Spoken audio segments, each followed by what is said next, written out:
21 Theses for the People's Ecology in the 21st Century by the Social Ecology Cooperative and Janet Beale. Introduction by Janet Beale. The 21 Theses, dated July 2014 and published in November 2015, mark the birth of the Social Ecology Cooperative in Paris. In May 2016, I had the opportunity to ask Patrick Fabiez, one of its founders, what the cooperative might mean by social ecology.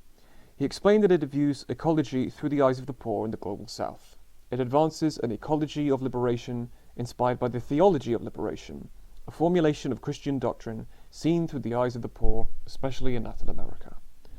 This form of political ecology has strong overtones with the environmental justice movement that emerged in the United States in the 1970s, which sought to organize those most affected by environmental disasters, the poor, ethnic minorities, women, and with the more recent climate justice movement. These 21 theses advance the concept of a people's ecology, advanced by the movement of the popular classes, those dispossessed by capitalist modernity on a global scale. The affinities with Bookchin's social ecology are clear, notably the social origins of the ecological crisis, the distinction between environmentalism, inherently reformist, and ecology, which in political terms is socially revolutionary, the orientation toward the downtrodden, the concern for localization, and bitter opposition to green capitalism. The three founding members of the Cooperative Ecology Sociale have been associated with the various evolving French Green parties, Le Vert, Ecology Europe Le Vert, or EELV, since the early 1990s. Francine Barvet was elected in 2004 to the Regional Council for Ile-de-France and became second vice president in charge of social development, the social ecology and solidarity, health and disability.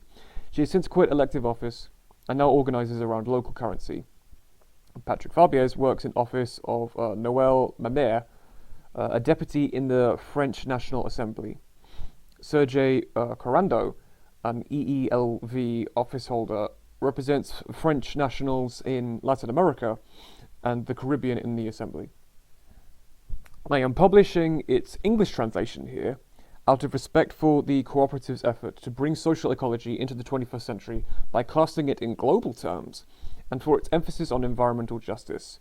For more information about the cooperative, to see its other documents, and to consult the original French for this one, see its website at ecolgiesociale.org.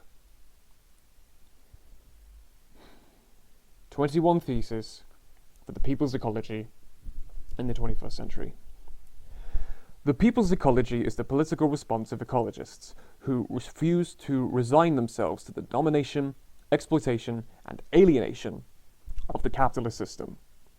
It renovates ecological thinking by proposing a new narrative of ecology based on a vision of the history of ecology and humanity outside the mainstream. Far from being an abstract model, it offers a concrete alternative in the face of the environmental crisis that threatens humanity.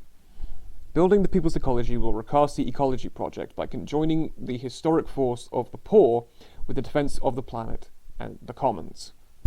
This manifesto starts with the simple idea that there are two ecologies, one from above and one from below. The from above ecology advocates developing an economy based on green growth.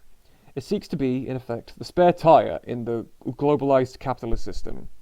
The other ecology is the from below struggle of the popular classes for survival and for meeting their needs in terms of access to ecological resources.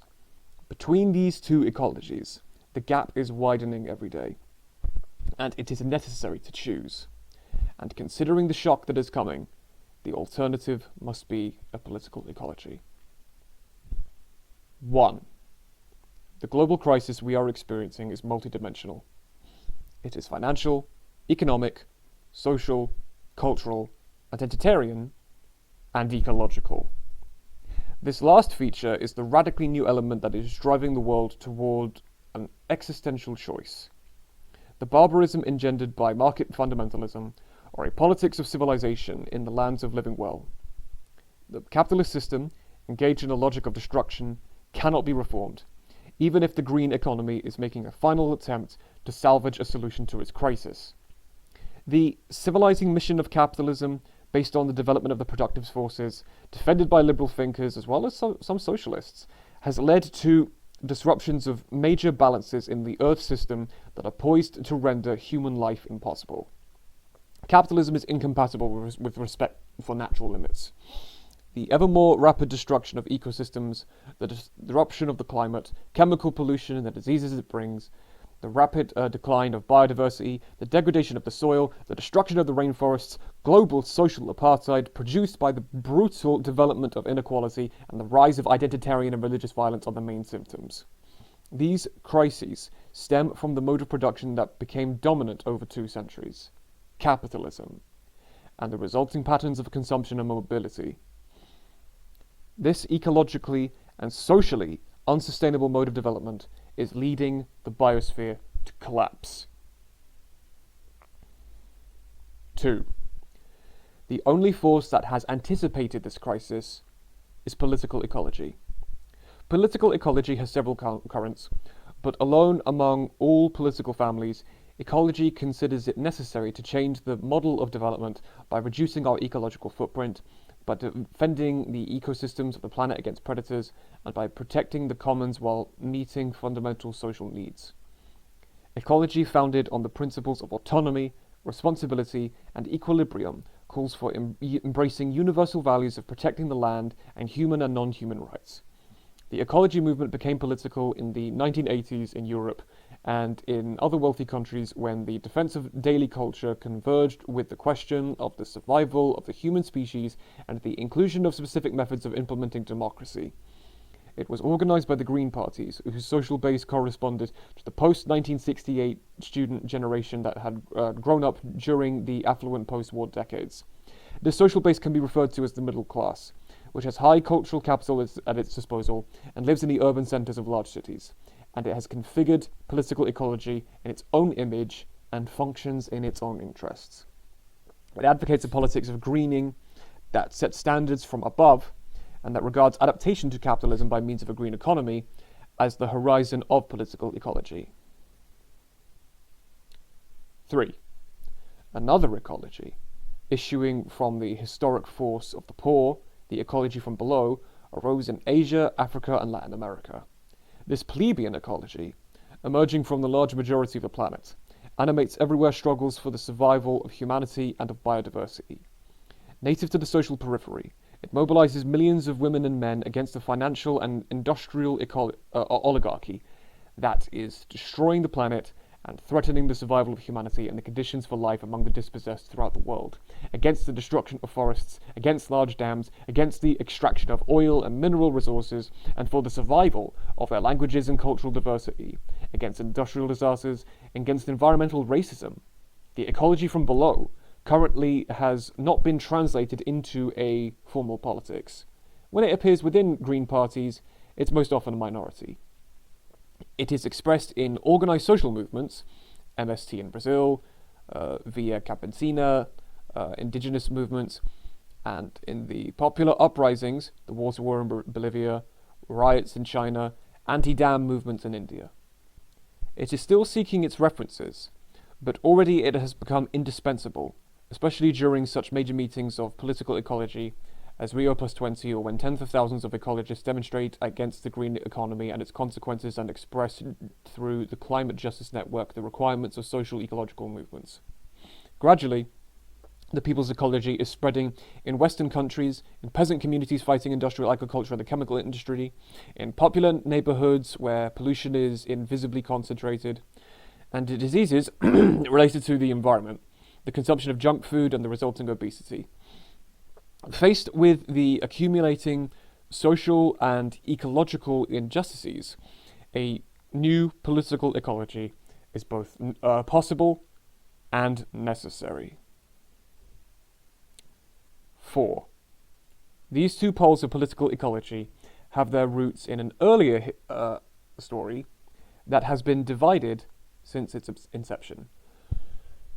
Since the 19th century, a gap has widened between the scientific ecology from below, formed by large part by colonial science, hygienism, conservationism, and social Darwinism, driven by the positivist ideology and the religion of unlimited progress. Ecology from above influenced the first ecologists, often naturalists and environmentalists, in the 20th century. On the other side, ecology from below is an ecology of transformation, of the people's ecology, emerging from the struggles of workers, peasants, and anti-colonial peoples for struggle. Struggles for survival are foundational to the people's ecology.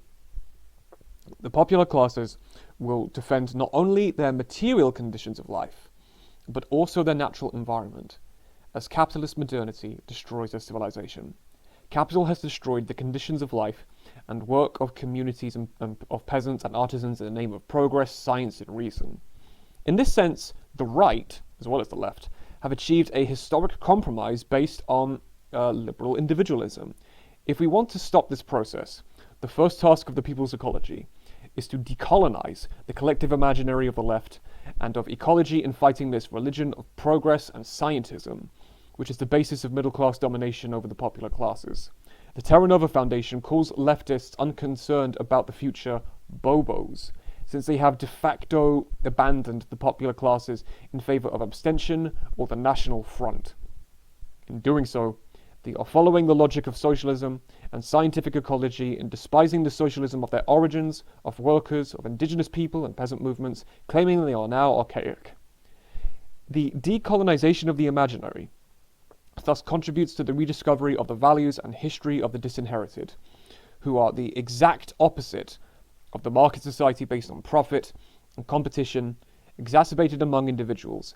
They represent consociation, concern for others, common ownership of the land, the gift, mutual aid, cooperation, and civility. Patrick Fabiez and Francine Bavet of the Cooperative Social Ecology in Paris. 5. The people's ecology was born in the 19th century ecology of workers' associationism, agrarian populism, Luddism, civil disobedience, and libertarian geography. Workers' associationism is the taproot of the social and solidaristic economy. Luddism is the root of the critique of industrialism and mechanization. Agrarian populism emerged from the struggles and wars of rural communities to defend their lifeways and existence against the development of another relation to earth and to commodification. Civil disobedience originated in the methods of non-cooperation in struggles used from Thoreau to Gandhi and passing through the landless of Brazil. And libertarian geography of Reclus and Kropotkin, countering sociobiology, developed the concepts of mutual aid and cooperation. The official history of ecology recounts its emergence as a passing of the baton from scientific ecologists to environmentalist and naturalist movements with bourgeois sensibilities towards nature. After 1968, a set of currents born in the 1970s from a cultural and generational movement, nourished by various influences, feminism, third worldism, pacifism and non-violence, libertarian socialist self-management, came together and gave birth to political ecology and the Green Parties. This story is false because it deliberately omits the ecology of the poor, which in the 19th and 20th centuries never ceased to fight capitalist modernity and the damage wrought by progress. 6. The people's ecology, from its premises, is a rupture with the capitalist system and its limitless exploitation of resources, globalized trade, and capital accumulation. 4 key types of globalization underlie the ecological crises. The first globalization was the triangular Atlantic trade system, based on human slavery, which resulted in the destruction of indigenous peoples and put in place extractivism, the grabbing of natural resources and raw materials. The second globalization, based on coal and steam energy, generated wage labor, forced labor, and productivism, that is the religion of production based on the profits reaped by colonial empires. Meanwhile, enclosures put an end to the common ownership of land and transformed millions of peasants into extensions of machines. The destruction of the peasant community coincided with the birth of the industrial proletariat. The third globalization, generated by oil exploitation, was that of Fordism and electricity, of consumerism and alienation. And the fourth globalization, using nuclear power, peak oil, and renewable energy, is contemporary with the planned obsolescence of products and of humanity itself. This era will lead either to barbarism and chaos or to a humanist renaissance based on global citizenship and empathy. The current globalization threatens the very existence of humanity. Reading these four globalizations through an ecological prism shows that capitalist modernity has always been based on the exploitation of the working classes and the destruction of their ecosystems. Those who are dominated have never ceased to contest the domination of human and of nature, as evidenced by Indian resistance, runaway slaves, slave revolts, riots and peasant wars, struggles for the rights and health of workers, and nowadays the resistance to extractivism, to huge dams, to deforestation and unnecessary large projects. What is the people's ecology? 7. The people's ecology is neither mainstream nor neutral. Ecology is intimately involved with social relations and confrontations from local to global. It places at the center of its thinking the conflict between the popular classes and the political and economic oligarchy, for the simple reason that all parts of humanity do not experience the ecological crisis in the same way. Inequalities of income, power, and cultural fluency, which lie at the roots of the ecological crises, ensure that some of us lack the capacity to protect ourselves from its effects.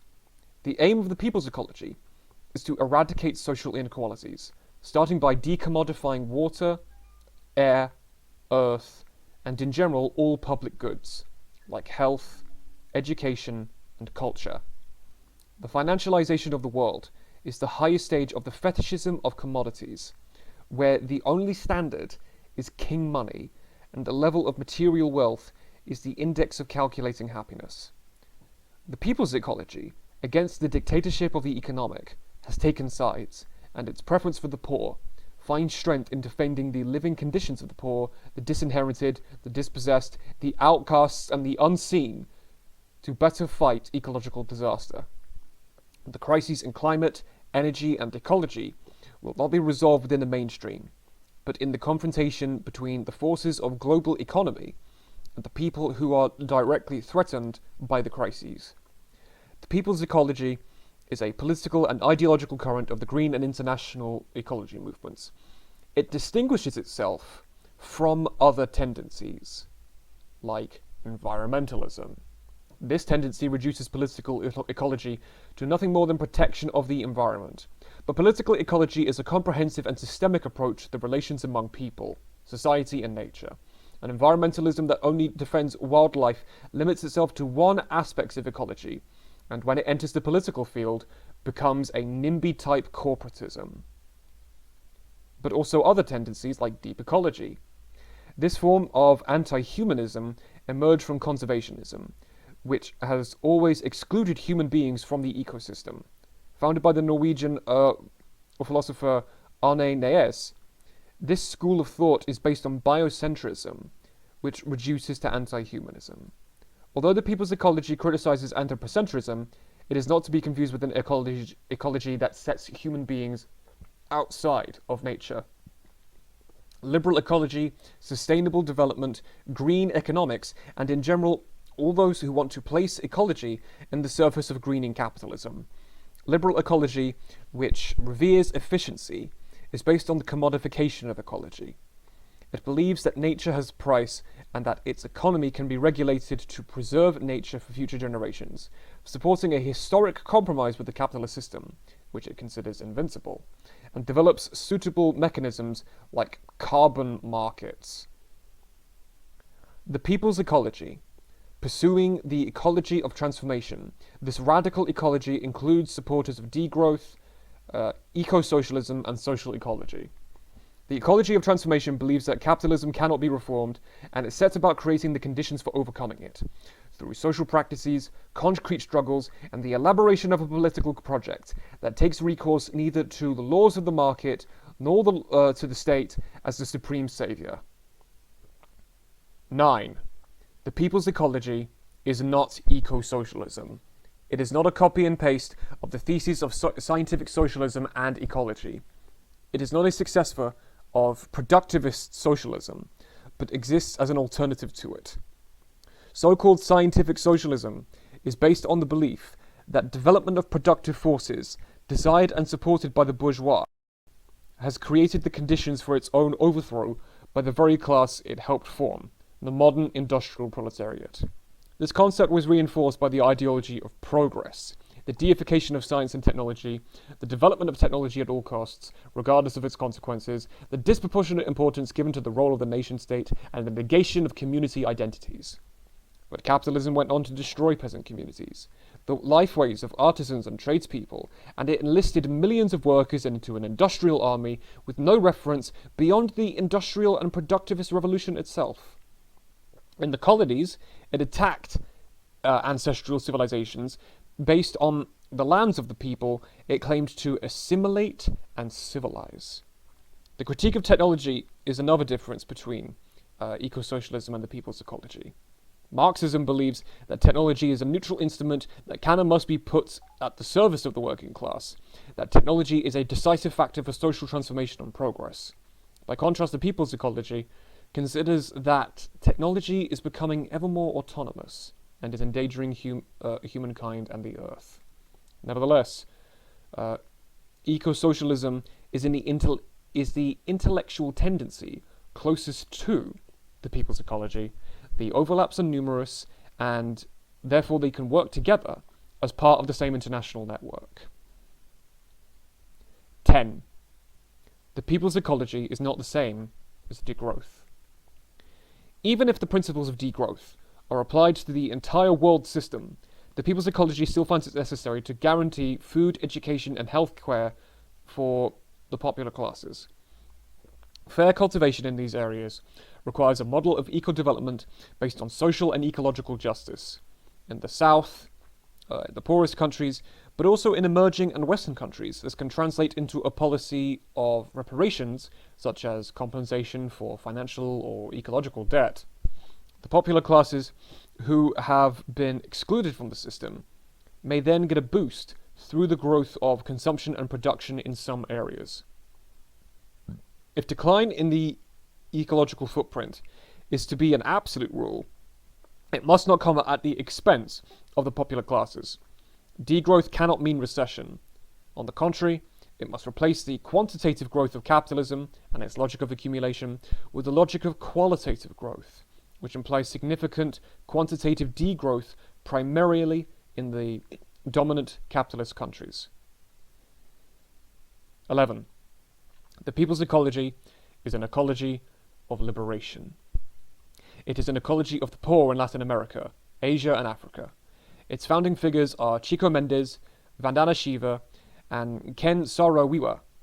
It holds that the connections between Mother Earth and the poor prohibit the commodification of water, air, and earth. By liberating themselves, the poor liberate all of humanity and preserve the planet and all its components. The ecology of liberation has as a foundational principle that the earth cannot be owned. The ecology of liberation is an ecology of survival. It demands access to rights, as defined in the 1948 Universal Declaration of Human Rights, including the rights to housing, healthcare, and food. The ecology of liberation has a spiritual dimension, characterized by a rapprochement between Christian liberation theology and the idea of a Mother Earth that is found in peasant communities in the Andean highlands and elsewhere. 12. The people's ecology is an ecology of environmental justice. This movement, born in the United States in the 1980s, struggles against ecological racism. The ecological crisis does not have the same impact in poor neighborhoods as it does in wealthier ones. Environmental inequalities merged with social and ethnic inequalities to structure a territorial and ethnic social discrimination. The people's ecology is anti-discriminatory. In this sense, it has a very strong relationship to the social ecology theorized by the libertarian ecological activist Murray Bookchin. 13.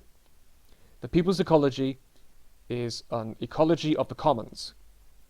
The commons originated as an achievement of the farming community, especially in the fight against enclosures, and it is at stake in the social and ecological struggles today. Whether it opposes the patenting of life, land grabs, the appropriation of cyberspace, the privatization of culture, or control over natural resources and more materials, the struggle for the commons is basic to the new ecological struggle of the peoples. The commons is reclaiming common goods, collective intelligence, and ancestral skills such as practical information that resists privatization. 14.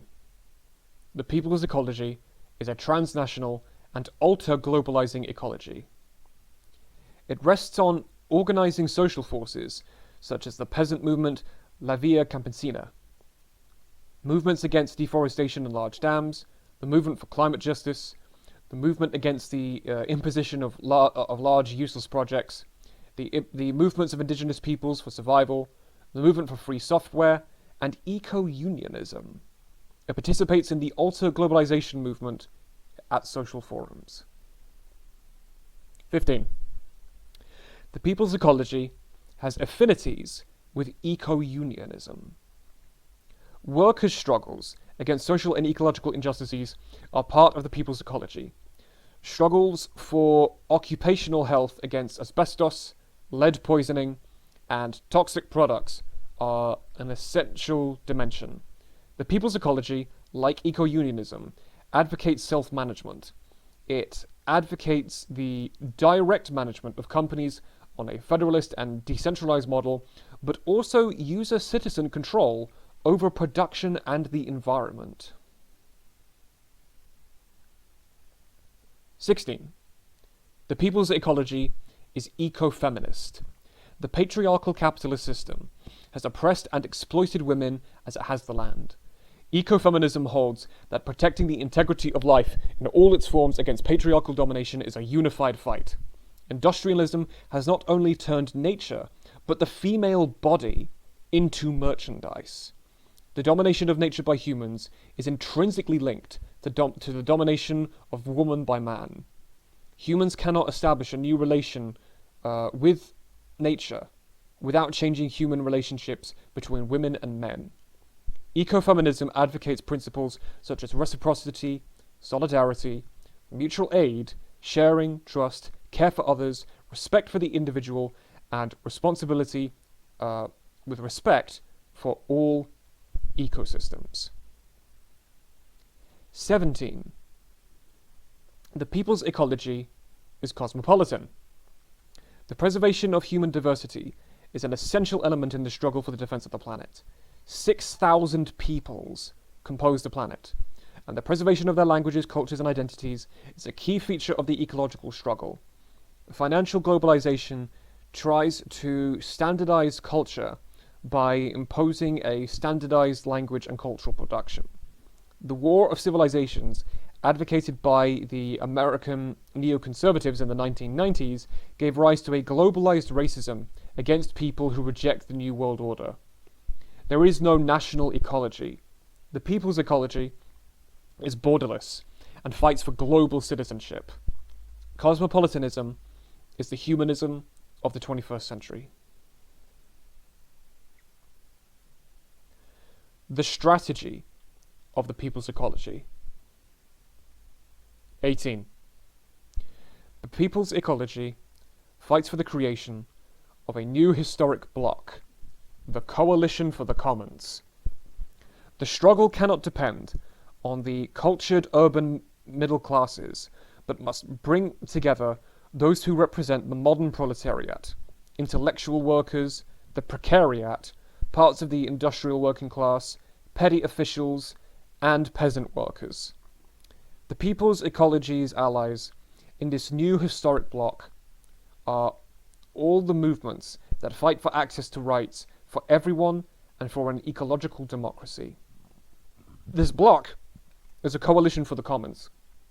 Among those who are fighting for physical common goods, water, earth, air, and so for the survival of humanity, and those who fight for intangible common goods, like information, culture, or cyberspace, against the new enclosures. This bloc is a numerical majority. The great mass of working people share this desire for a revolution for the commons and for access. 19. The people's ecology seeks an ecological transition based on an alternative model of development that takes into account human needs and the limitations of the planet. It rethinks the social utility of production, ways of consuming, the purpose of our products, and how they are produced. It advocates the relocalization of economic activity and the conversion of useless or predatory activities and the redistribution of wealth and work. In the fight against productivist agriculture, it highlights agroecology and respects the peasantry's ancestral knowledge. The transitional program includes A. An energy and industrial policy with a notable tightening of energy conservation, an end to nuclear power, the non-exploitation of unconventional sources of fossil fuels, and the use of local renewable energy. And B. The relocalization of the economy to avoid forced displacements and to restore control and fair resource sharing at the local level. It supports an informal, popular economy and a new post-capitalist solidarity economy. To develop society's resilience to the ecological crises, we must collectively prepare to anticipate the impact of peak oil and climate change on energy. We must develop global, continental, national, and regional public policies enabling democratic ecological planning, support struggles for the recovery of natural resources, common goods, and food sovereignty, and construct spaces for economic cooperation by developing a plural economy encompassing the private sector, a social and solidaristic economy, and public services. 20. The people's ecology rejects the professionalization of politics and its separation from struggles for social and ecological emancipation. The popular classes do not need specialists in politics. They want to decide on the conditions of their lives, their work, and their environments from local to global. Politics is everyone's business. It is strong where social and environmental movements exist and express their force for transformation. It is weak where they do not. The people's ecology cannot be absorbed into a party, although it can become a component of various movements, parties, or fronts. The people's ecology is based on popular initiatives, self-managed struggles, the construction of democracy from below, and communal relations. So it returns to the origins of utopian and libertarian socialism, which initially wanted a collective, dynamic, and solidaristic response to liberal individualism, to the destruction of trades and rural communities, the dispossession of the popular classes by the Industrial Revolution, and their enslavement to the capitalist system. The people's ecologies find the Charter of Armenians of 1906 to be outdated. The formal separation between labor unions, associations, and parties was imposed by the Industrial Revolution. Similarly, the centralized organization of political parties dates to that time. Today, social change movements must co-develop a political project and set it in motion. Doing politics differently presupposes practicing democracy thoroughly, abandoning internal competition for paid positions in favor of cooperation. However, faced with this historic task, the people's ecology movement cannot develop without a forum for political and theoretical elaboration, a capability to combine social forces engaged in the struggle, and the ability to articulate general perspectives and offer them as public policy. The movement that assumes this role must reject the outdated organizational pattern of a vanguard, with a program developed in isolation as a predetermined model. It must therefore organize itself as an autonomous tendency within the ecological movement. Our attempt to construct a political cooperative was an advance over the party form, which has become obsolete in the 21st century. The separation between those who are said to be competent and those who are not, between political actors and union militants, belongs to the politics of the Industrial Revolution, whereas the popular classes were reduced to carrying out tasks. In fact, for the collective intelligence of the entire party and the society is substituted the domination of one small group that imposed itself vertically on the rest. The conditions for that type of organization have collapsed. Inventing a party form suitable for the age of the network of horizontality is the task of the people's ecology. 21. The people's ecology supports the construction of communal democracy. The people's ecology cannot build an alternative on the basis of elections alone. Without deep involvement of the population at all levels, democracy cannot exist today. Otherwise, it becomes a de facto census. The oligarchy has a stranglehold over the media, of advertising and polling, and it organizes democratic debate on its own terms. Citizens who want to reclaim politics must do it from the bottom, starting by federating transitional initiatives made by local communities, engaging in social transformation and adopting values of the people's ecology: autonomy, equality, dignity, and mutual aid. Political ecology seeks not to take power, but to change society from below, while simultaneously using the path of institutions, protests, and social experimentation.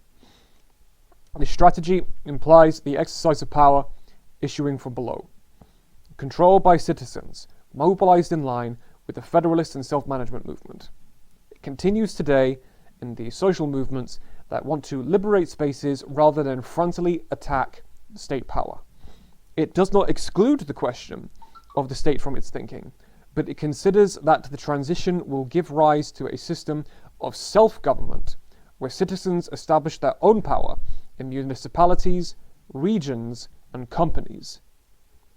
The political organization must help implement these self-government practices without replacing them.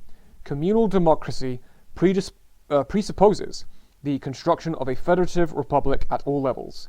The federalist principle will not be applicable to the European continent or to the world system if it does not apply at the national, regional, and local levels.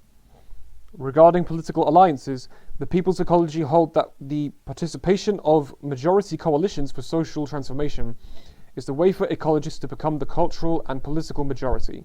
But in countries where social liberalism has destroyed the basis for social democracy, leading to antisocial and anti-ecological policies, participation in social liberal governments marginalizes political ecology and makes it an agent for green capitalism. We must participate in the construction of a social and ecological opposition, strengthening the presence of ecologists in all local, regional, and European elections where autonomy can be built, and negotiate majority contracts in Parliament, but refuse to participate in social liberal governments that are most effective instruments of capitalist modernity.